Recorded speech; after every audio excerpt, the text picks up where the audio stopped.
Selamat pagi, salam sejahtera untuk kita semua. Perkenalkan, saya Francisca Winandari merupakan salah satu dosen keperawatan medikal bedah program studi Sarjana Keperawatan di Stikes Bethesda Yakum, Yogyakarta. Perkenankan saya pada kesempatan ini akan menjelaskan mata kuliah yang saya ampu di semester genap ini, yaitu mata kuliah keperawatan dewasa yang mempelajari tentang sistem endokrin, pencernaan, imunologi, perkemihan, dan reproduksi pria. Video ini dibuat dengan tujuan untuk memenuhi salah satu persyaratan sertifikasi dosen tahun 2025, yaitu pernyataan diri dosen dalam unjuk kerja Tridharma Perguruan Tinggi atau kita kenal dengan PDD UKTPT, khususnya di aspek pengajaran.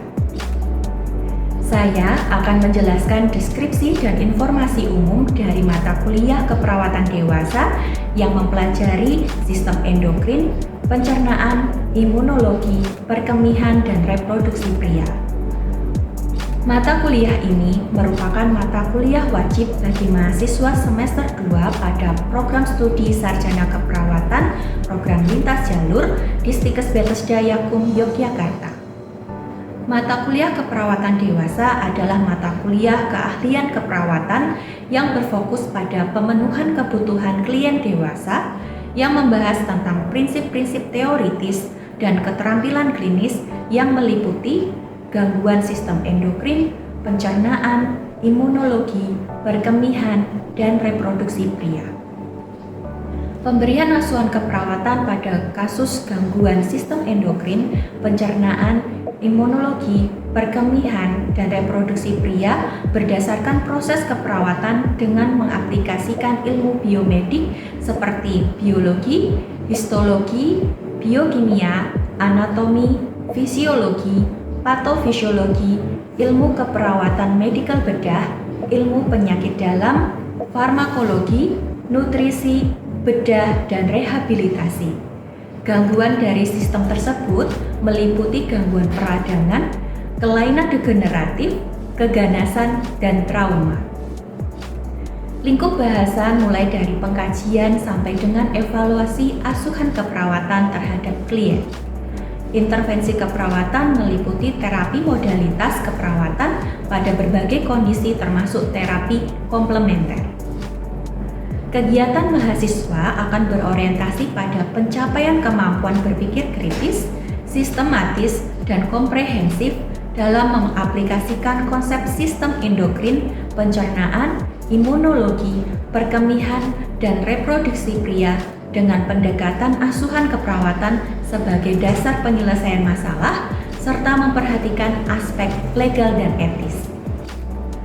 Proses pembelajaran dilakukan melalui collaborative learning dan belajar berdasarkan masalah dan praktek laboratorium. Evaluasi belajar mahasiswa dilakukan melalui proses belajar pencapaian kompetensi. Capaian pembelajaran luaran prodi pada mata kuliah ini yang dibebankan adalah bertakwa kepada Tuhan Yang Maha Esa dan mampu menunjukkan sikap religius dalam setiap aspek kehidupan. Mampu menjalankan profesinya berdasarkan pemikiran logis, kritis, sistematis, dan kreatif, serta inovatif, dan bekerja sama serta memiliki kepekaan sosial serta bertanggung jawab secara ilmiah kepada masyarakat profesi dan klien.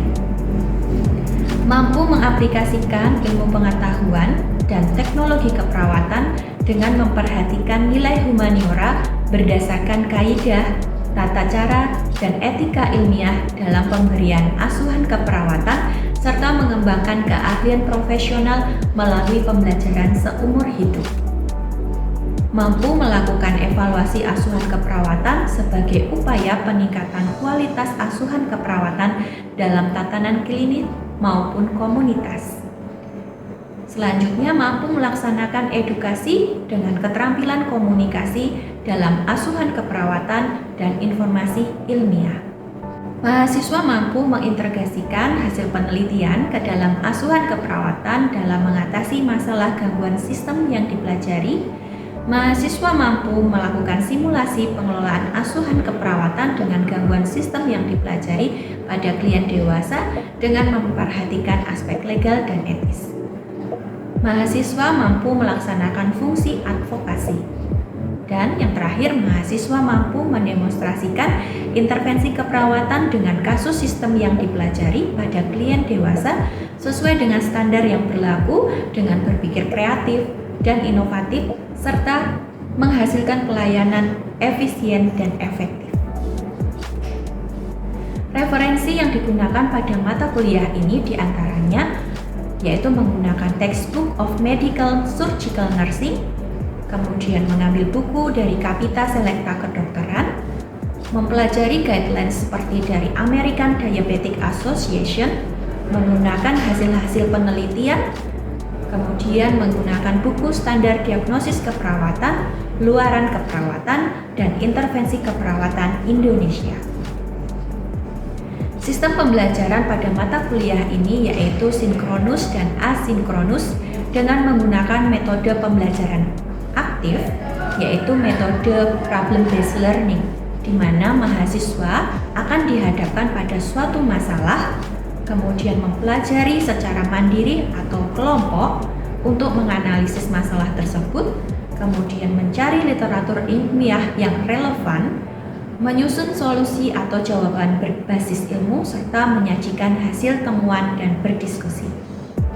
Tujuan dari problem-based learning ini yaitu akan meningkatkan kemampuan berpikir kritis dan analitik, kemudian melatih kerja tim dan komunikasi, mendorong belajar sepanjang hayat, dan menyambung teori dengan masalah nyata di dunia kerja. Adapun langkah-langkah dalam sistem metode problem-based learning ini menggunakan 7 langkah Maastricht. Di antaranya yaitu mengklarifikasi istilah-istilah asing yang sulit dimengerti dalam kasus atau skenario, kemudian mengidentifikasi masalah, selanjutnya menganalisis masalah, merumuskan tujuan belajar, membuat mapping belajar, kemudian mencari bahan atau literatur untuk belajar mandiri, kemudian mendiskusikan ulang dan mensintesiskan solusi dari masalah yang dipelajari. Pembelajaran pada mata kuliah ini dilakukan selama 28 kali pertemuan, diantaranya yaitu 14 kali pertemuan sebelum UTS dan 14 kali pertemuan sebelum UAS, baik itu teori maupun demonstrasi praktik. Kemudian dilakukan 1 kali pertemuan untuk pelaksanaan UTS dan 1 kali pertemuan untuk pelaksanaan UAS. Evaluasi pembelajaran mata kuliah ini didapatkan diantaranya dari kegiatan problem-based learning itu sendiri, yaitu berupa penugasan individu, penugasan kelompok yang terdiri dari diskusi kasus maupun diskusi analisis suatu artikel, kemudian pelaksanaan UTS, UAS, dan uji laboratorium. Pembobotan evaluasi pembelajaran pada mata kuliah ini diambil dari 50% nilai pembelajaran dengan metode problem-based learning, UTS dan UAS, serta 50% nilai dari uji laboratorium. Sehingga mata kuliah ini memiliki total bobot evaluasi pembelajaran sebesar 100%. Baik, demikian informasi yang dapat saya sampaikan mengenai mata kuliah yang saya ampuh di semester genap ini, yaitu keperawatan dewasa yang mempelajari sistem endokrin, pencernaan, imunologi, perkembangan dan reproduksi pria untuk mahasiswa program studi sarjana keperawatan di Stikes Bethesda Yakum, Yogyakarta. Berikut merupakan cuplikan dari proses pembelajaran yang dilakukan secara sinkronus, yaitu tatap muka di ruang kelas. Selamat menyaksikan. Ya, selamat pagi teman-teman. Pagi, Ibu. Halo teman-teman. Hai. Hai. Halo. Halo, hai. Halo. Masih semangat ya? Masih. Saya punya pantun. Hari pagi bersinar cerah. Cerah.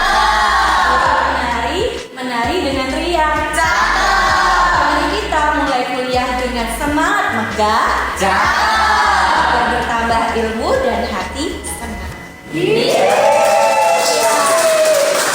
Setelah pertemuan yang pertama tadi, ya di pagi hari ini kita akan lanjut dengan perkuliahan di sesi kedua ya, yang akan Ibu ampu untuk keperawatan medical bedah. Khususnya di PBL ini kita baru masuk pertama di sistem perkemihan ya. Kalau yang pertemuan sebelumnya kita sudah membahas tentang anatomi fisiologi sistem perkemihan, kemudian patofisiologi sistem perkemihan. Teman-teman juga sudah berdiskusi dalam kelompok PBL-nya. Kita hari ini akan mereview bersama apa yang teman-teman sudah pelajari dalam diskusi di dalam kelompok, begitu ya. Nah, kita akan mulai dari penyakit ginjal kronis, kaitannya dengan nanti apa sih itu penyakit ginjal kronis, begitu ya. Nah, ini untuk pertemuan ini setelah nanti berakhir, diharapkan bahwa mahasiswa akan mampu memahami konsep medis gitu ya, kaitannya dengan penyakit gagal ginjal kronis. Kemudian mahasiswa juga mampu memahami tentang konsep asuhan keperawatan, baik itu dari pengkajian sampai dengan evaluasi ya, tentang pasien dengan gangguan penyakit gagal ginjal kronis. Dan diharapkan teman-teman juga bisa tuh mampu memberikan edukasi kesehatan yang tepat pada pasien dengan gagal ginjal kronis ya, karena nggak hanya nanti kalau di rumah sakit kognitifnya sudah terisi ya, secara konsep paham tentang penyakitnya, secara asuhan keperawatan teman-teman sudah mampu menyusun proses keperawatan dengan baik. Tapi ketika pasien mau pulang ya, atau terjadi sesuatu di pasiennya gitu ya, mengalami gejala tentang gagal ginjal kronis, Anda tidak tahu apa yang harus direspon atau apa yang harus ditanggapi ya. Kalau dalam pertanyaan, suster kenapa ya kok saya gatal-gatal gitu ya. Jadi Anda mungkin bisa memberikan edukasi kaitannya dengan kenapa sih kalau ada pasien gagal ginjal kronis itu terjadi yang namanya pruritus. Ya, nanti kita akan bahas untuk slide selanjutnya. Nah, apa itu PGK atau CKD? Kalau PGK udah tahu ya tadi, penyakit gagal kronis, penyakit ginjal kronis. Kalau CKD, istilah asing untuk bahasa medisnya apa? Ya, 100 ya untuk semuanya, hebat. Berarti masih ingat kemarin sudah membahas apa saja di dalam kelompok. Nah, Bu Siska akan menampilkan beberapa gambar ya nanti di dalam slide. Teman-teman bisa lihat ini gambar apa? Ginjal manusia ada berapa? 2. Ada 2 semuanya? Masih lengkap ya, puji Tuhan sampai dengan saat ini masih lengkap. Nah, kita harus bisa membedakan dulu teman-teman, apa yang disebut dengan penyakit ginjal kronis dan apa yang disebut dengan cedera ginjal akut. Ya, sama-sama terjadinya adalah di ginjal. Ya, kita bisa lihat kalau gagal ginjal kronis atau penyakit ginjal kronis itu ada penurunan fungsi ginjal. Ya, kemudian di sini untuk cedera ginjal akut juga ada penurunan fungsi ginjal. Ya, tapi akan dijelaskan lagi bahwa di sini yang baik itu hanya sedikit, yang masih berfungsi hanya sedikit karena dia sudah kronis begitu ya. Kenapa? Karena dia berlangsung lebih dari 3 bulan. Sedangkan kalau ada cedera ginjal akut, dia masih terhitung dalam periode yang pendek, yaitu dalam kurun waktu 3 bulan. Ya, bisa dipahami kalau dia sudah kronis berarti mengalami suatu gejala, masalah atau penurunan fungsi ginjal itu sudah berjalan cukup lama dan dia akan mengalami kerusakan secara bertahap, begitu ya. Ya, selanjutnya kaitannya dengan anatomi fisiologi. Ya, yang masuk ke ginjal bahan utamanya apa? Darah ya. Bukan oksigen ya, tapi oksigen ada di dalam darah. Karena darah membawa nutrisi ya untuk tubuh kita bermetabolisme. Ya, darah itu masuk ke dalam ginjal sebagai bahan utama begitu ya. Lewat apa namanya? Arteri ginjal atau sering disebut juga arteri renal. Ya, kemudian masuk ke dalam ginjal, nanti di dalam ginjal ini akan diproses. Masih ingat diskusi di dalam kelompok proses yang dialami oleh ginjal nanti sampai dia dari bahan utamanya darah keluar jadi urin?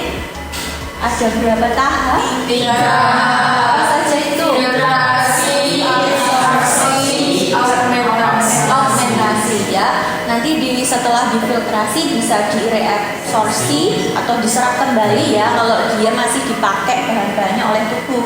Tapi ada juga yang disekresi atau dikeluarkan oleh tubuh ya. Misalnya apa? Urin, kalium gitu ya. Nah, keluarnya lewat urin gitu ya. Jadi ada kandungan yang dia diserap kembali dan ada yang dibuang. Ya, nah kita tahu bahwa fungsi dari ginjal ini segala sesuatunya itu ada di dalam darah ya. Yang satu, dia membuang sampah ya, sampah dari tubuh tadi disekresi, dibuang gitu. Kalau enggak dibuang, ya ini nanti dari dampaknya kenapa kok ada penurunan fungsi ginjal, salah satunya pembuangan sampah dalam tubuh itu juga mengalami kendala gitu ya. Jadi malah menumpuk di dalam tubuh nanti mengakibatkan suatu gejala pada pasiennya.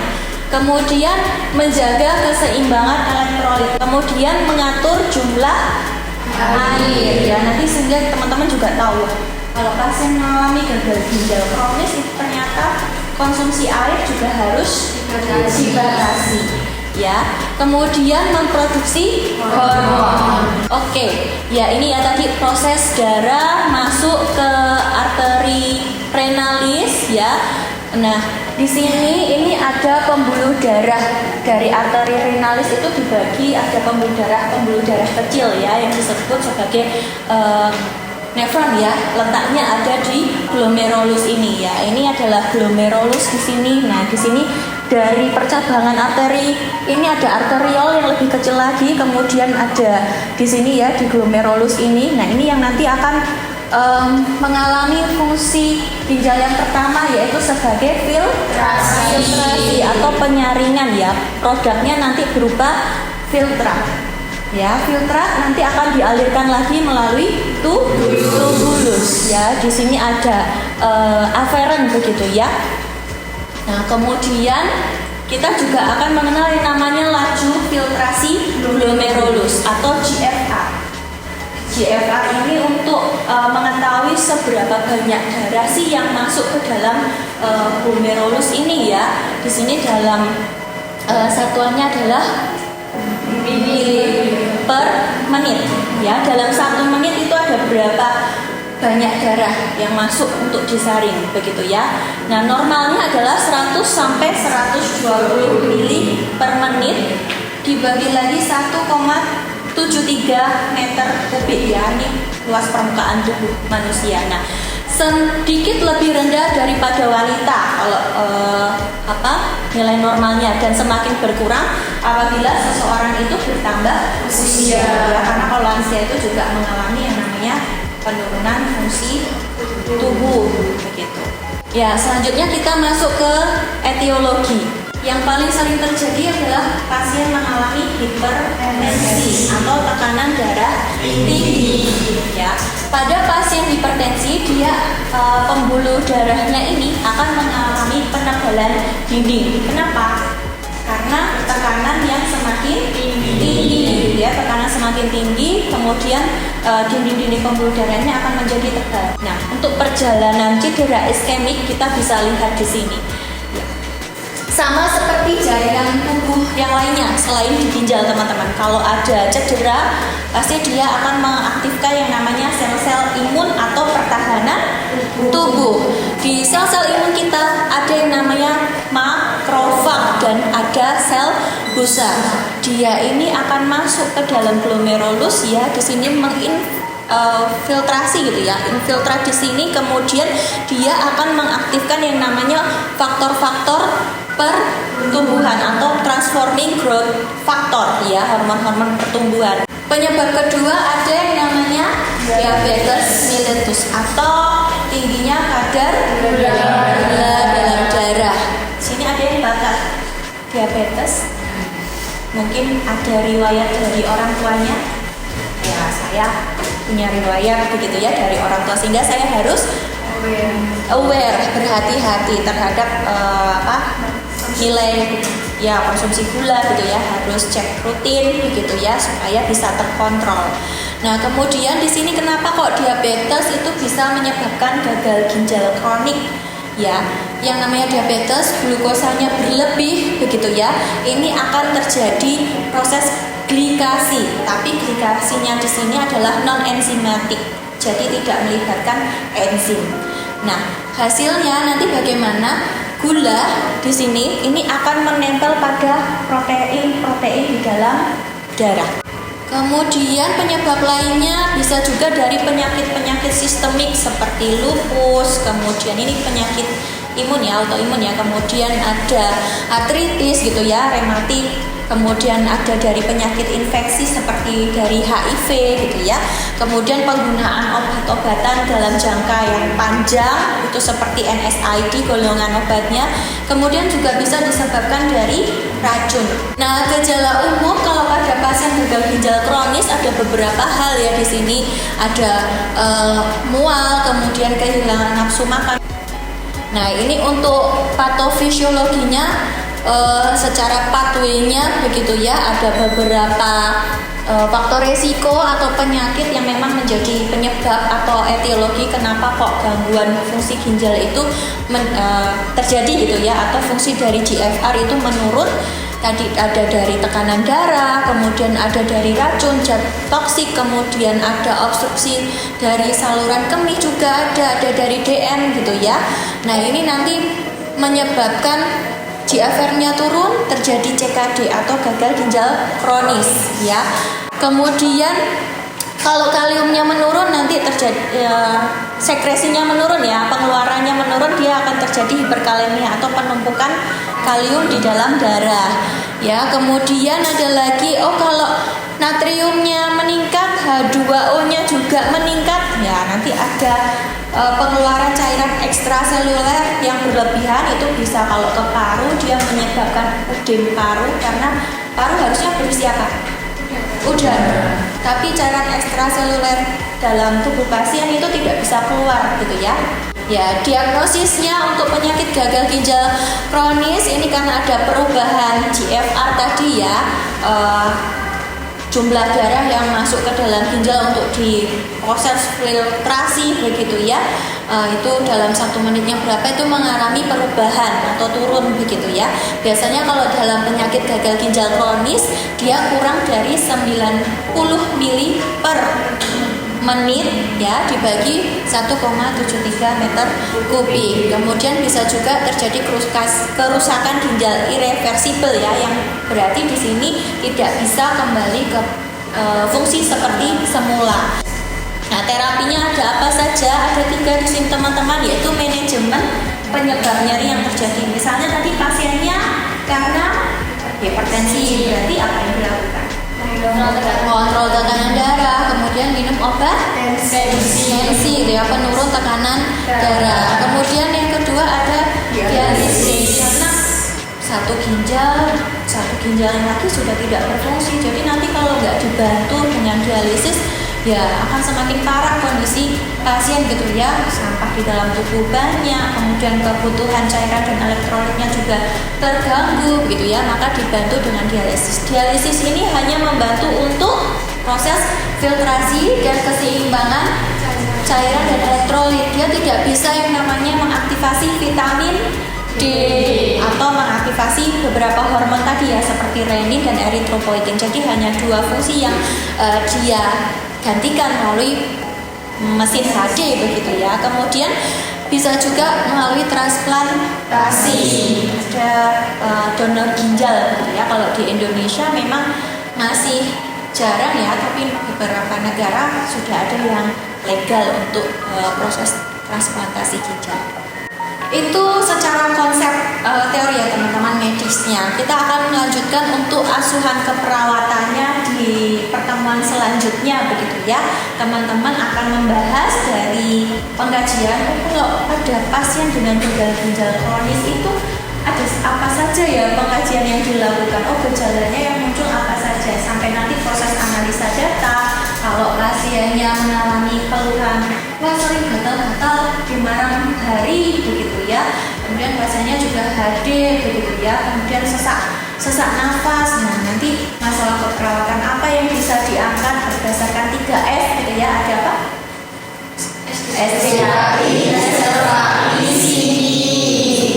ya, kemudian sampai menyusun rencana keperawatannya gitu ya, melakukan implementasinya, juga sampai ke evaluasi keperawatan. Sampai di sini teman-teman ada diskusi? Cukup? Sudah jelas untuk konsep teori pada pagi hari ini membahas tentang penyakit ginjal kronis? Sudah. Ya, teman-teman, materinya sudah kita bahas bersama. Itu ada kuis 3 pertanyaan ya, untuk mengevaluasi apakah materi yang hari ini kita pelajari itu sudah dapat diterima dengan baik oleh teman-teman. Ya, pertanyaan pertama, kondisi seseorang mengalami peningkatan natrium uranium di dalam darah disebut dengan azotemia. Kemudian pertanyaan kedua, tadi disampaikan ada berapa stage ya? Ada 5 gitu ya. Disebut dengan dia mengalami gagal ginjal kronis, berarti nilai GFR-nya berapa ya? Ada kurang dari 15. Kurang dari 15. Apa satunya? Mili per mili ya, jadi 1,73 meter kubik.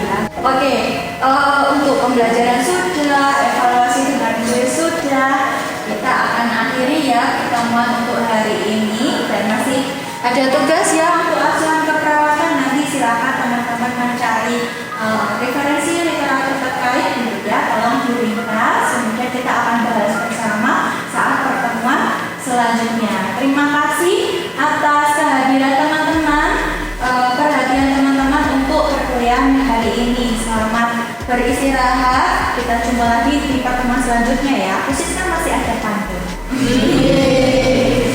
Perahu berlayar menuju dermaga.